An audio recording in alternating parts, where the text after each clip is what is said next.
Owen, what's your message for the union leaders gathered here? Well, the message I'd put is quite simple, really. Austerity and the offensive against the rights of working people isn't a national thing. It's not confined to any one country. It's affecting Europe as a whole. So it's so important that we have solidarity, that we link our struggles together, because the fight of workers, whether it be in Britain, whether it be in Portugal, Spain, France, Germany, is the same fight. So it's so important we link that together. So Day of Action today, what should people be doing? Well, obviously, I think we should be standing in solidarity with those workers who are out on strike, and I think this is a really important day of action because it is coordinating strike action for the first time, really, since the austerity offensive began. I was in Portugal last November during the general strike which took place there, and it was about a week and a half before the huge public sector strike which took place in Britain.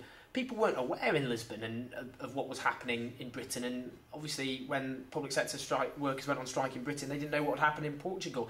So having those links and linking them together is really crucial. Our rulers tell us we're all in this together. Well, we're not, but all of us in Europe, apart from the people at the top, are in this together. So we have to build on that as a movement.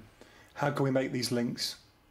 Well, I think in a range of ways. I think, frankly, what would be really helpful is if we had an international gathering of trade unionists, including grassroots activists, to chart a strategy together.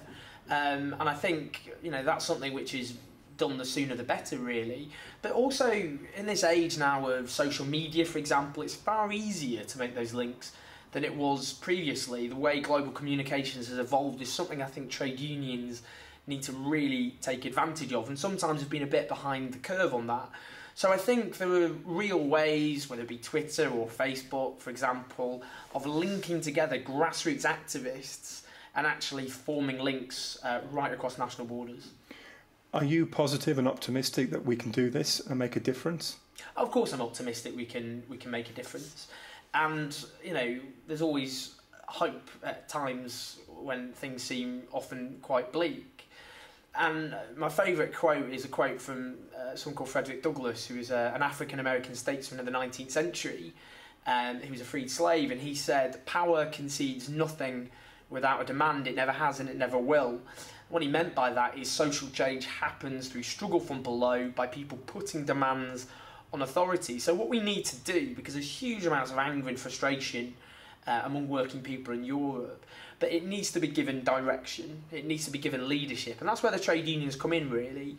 So my fear is if it doesn't, then people's anger will be directed at the wrong target. We'll have, for example, the working poor turn against the unemployed, private sector workers turn against public sector workers. So we've got to offer that leadership, and I think if we do, and we offer a coherent alternative to austerity, then I think we can turn this crisis around and turn it actually to the advantage of working people. Thanks, Owen.